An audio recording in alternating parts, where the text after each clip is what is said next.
السلام عليكم متابعينا الكرام. اليوم جهز لنا هذا الموديل ضمن الدرجة الوسط. هذا الموديل يكون ارتفاع الكنتور مالته 22 سنتيم، عرض الكنتور 3 مترات و20.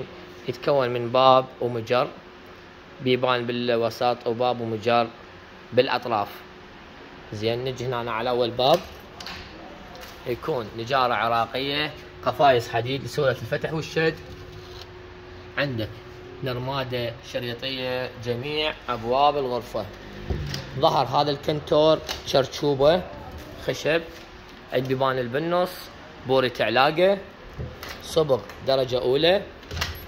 عندك هاي البيبان الثانية همين بورة علاقة، والبيبان اللي بالأطراف تتكون من رف هنا ومجر. عندك الزاوية هنا، الزاوية قلاب، الزاوية قلاب. الميز التوالية تتكون من مجرات 2 وباب. الجزامة عندك بيبان 2.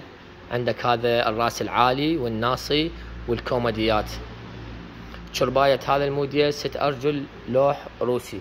عندك هنا البيبان حشوتها انج تارس، الوجه 5 ملم MDF، الداخل معاكس خشب 4 ملم، نجارة عراقية.